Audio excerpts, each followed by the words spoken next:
بسم اللہ الرحمن الرحیم۔ السلام علیکم ورحمۃ اللہ وبرکاتہ۔ الحمدللہ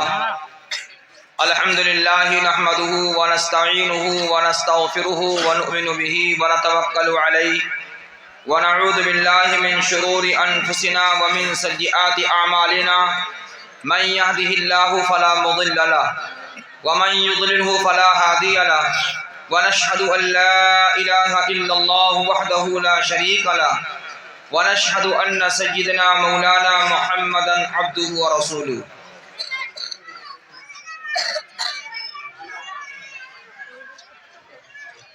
قال الله تبارك وتعالى أعوذ بالله من الشيطان الرجيم بسم الله الرحمن الرحيم۔ واللہ جعل لکم من انفسکم ازواجا وجعل لکم من ازواجکم بنین حفظة ورزقکم من الطیبات۔ وقال اللہ تبارک وتعالی انا نحن نزلنا الذکر وانا له لحافظون۔ عن ابی ہریرہ رضی اللہ تعالی عنہ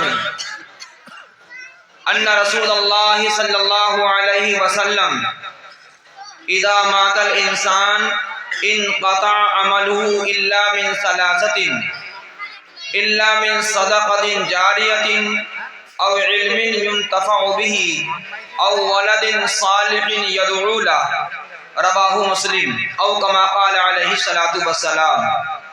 رب اشرح لي صدری ويسر لي امری وَاحْلُلْ عُقْدَةً مِّن لِّسَانِي يَفْقَهُوا قَوْلِي۔ سبھی حضرات ایک مرتبہ درود شریف پڑھ لیجئے۔ اللہم صلی علی محمد وعلی آلہ وصحبہ وبارک وسلم۔ پیارے بھائیو، بزرگوں اور دوستو، اللہ رب العالمین کا فضل، اس کا کرم کہ اللہ تعالی نے ہم سب کو ایک دینی محفل میں، بلکہ قرآن کی نسبت پر جو مجلس منعقد کی گئی، اللہ نے ہم سب کو اس مجلس میں شرکت کی توفیق عطا فرمائی۔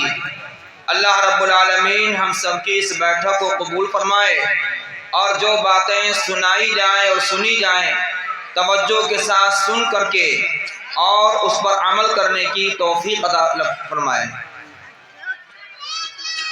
پیارے بھائی، بزرگوں اور دوستو، حفظ قرآن کے مکمل کرنے پر یا ناظرہ قرآن شروع کرنے پر یا حفظ قرآن کے سبق کے شروع کرنے پر مجلس کا منعقد کرنا ہمارے اکابر علماء کا نظام رہا ہے۔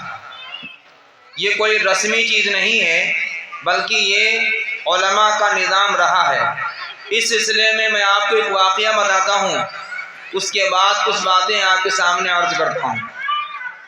حجت الاسلام حضرت مولانا قاسم نانوتوی رحمۃ اللہ علیہ کے بیٹے حافظ محمد احمد صاحب، جن کے بیٹے قاری طیب صاحب نور اللہ مرقدہ، محتمم دارالعلوم دیوبند، جب حافظ محمد احمد صاحب کا حفظ مکمل ہوا تو حجت الاسلام حضرت مولانا قاسم نانوتوی رحمۃ اللہ علیہ نے ایک مجلس منعقد کی اور اس کا اہتمام فرمایا۔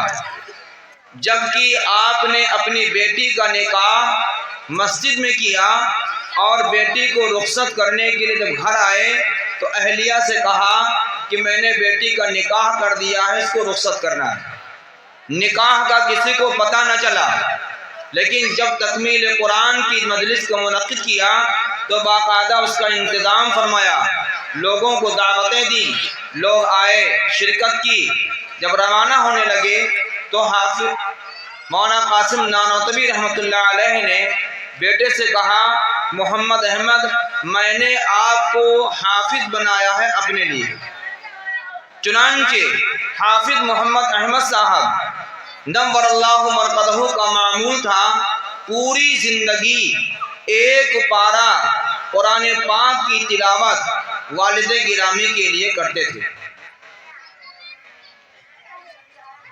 پیارے بھائی، بزرگوں اور دوستو، اس موقع پر ہم سب لوگ اپنی اپنی نیتوں کو دیکھیں کہ ہم اپنے بیٹے کو حافظ کیوں بناتے ہیں، اور بیٹے جس کو آپ نے حافظ بنایا ہے اس سے آپ پوچھیں کہ آپ حافظ بنے کیوں ہیں۔ بہت ہی اہم چیز ہے یہ اور غور کرنے کی چیز ہے۔ جب ان دونوں باتوں پر باپ اور بیٹا جب دونوں ان باتوں پر کیا کریں گے، غور کریں گے، تو انشاءاللہ آنے والی زندگی جو ہوگی وہ زندگی کے اندر یہ حفظ قرآن کے عمل کی برکتیں نظر آئیں گی، اور یہ ذمہ داری باپ اور بیٹے دونوں سمجھیں گے۔ بھائی موبائل بند کر دیجیے۔ میں شروع ہی میں بات کہنے والا تھا لیکن میں نے کہا یہ چیز پہلے سنا دیں۔ اس مجلس میں بیٹے کے حفظ قرآن کے مکمل کرنے پر جو خوشی دل میں ہو رہی ہے، میرے بھائی اس خوشی پر آپ مٹی ڈال دیجئے، اس خوشی کا اندازہ کیجئے۔ یہاں تو یہ کتنے لوگ بیٹھے ہوں گے، بتائیے کتنے لوگ ہوں گے؟ 1000 لوگ ہوں گے، مشکل سے 500 لوگ ہوں گے۔ اس 500 کی مجلس میں بیٹے کے حفظ قرآن کے مکمل کرنے پر گھر کے ذمہ داران کتنی خوشیاں منا رہے ہیں، جبکہ ابھی اس تکمیل پر آخرت کا انجام مرتب نہیں ہے۔ پھر سن لیجئے، اس 500 کے مجمع میں جو بیٹے نے حفظ قرآن مکمل کیا ہے، اس حفظ قرآن کی تکمیل پر جو خوشی منائی جا رہی ہے، یہ خوشی پر آخرت کا انجام مرتب نہیں ہے۔ آخرت کا انجام تو اس وقت مرتب ہوگا جب یہ حافظ قرآن بیٹا قرآن کے مطابق اپنی زندگی بسر کرے گا، اور اس قرآن کو الحمد کی الف سے لے کر کے سورہ ناس تک کی سین تک کو جسم کے اندر، قلب کے اندر ایسے ہی محفوظ رکھے گا جس طریقے سے بسم اللہ سب لوگوں کو یاد ہے اور مسلمانوں کو سورہ فاتحہ یاد ہے۔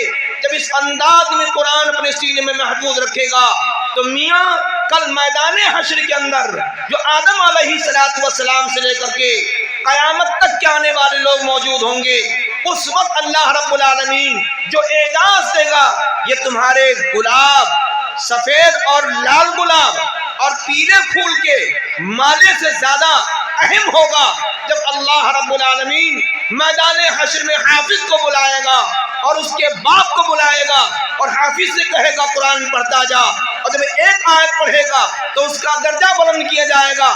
کون سا درجہ ہوگا؟ وہ درجہ ہوگا جو کبھی بھی اس درجے سے تنزلی نہیں ہو سکتی، ہمیشہ کے لیے اس کو جنت مل جائے گی۔ اللہ جو مقام دے دے گا کوئی اس مقام کو گھٹانے والا نہیں ہے۔ یہ تمہارا مالا جو تم نے پہنایا ہے یہ ابھی اتر جائے گا، یہ پگڑی جو ابھی پہنائی گئی ہے یہ ابھی اتر جائے گی، لیکن اللہ رب العالمین جب والدین کو تاج پہنائے گا اس تاج کو اتارنے والا کوئی نہیں ہوگا، اور باپ کو جو درجے ملیں گے اس درجے سے اتارنے والا کوئی نہیں ہوگا، اور ماں کو جو مقام ملے گا اس مقام سے نیچے اتارنے والا کوئی نہیں ہوگا۔ میرے بھائی آج کی اس خوشی کو تم کچھ نہ کرو، بلکہ اپنے بیٹے کو جو تم نے حافظ بنایا ہے اس کے حفظ قرآن کی حفاظت کے لیے اب تم ذمہ داری سنبھالو، تو کل میدان حشر کے اندر اللہ رب العالمین جو مقام دے گا، انبیاء بھی دیکھیں گے، صحابہ بھی دیکھیں گے، تابعین بھی دیکھیں گے، حاجی اور نمازی بھی دیکھیں گے، ہر نیک مسلمان ہوگا جو میدان حشر کے اندر ہوگا، ہر ایک کو مقام دکھلایا جائے گا۔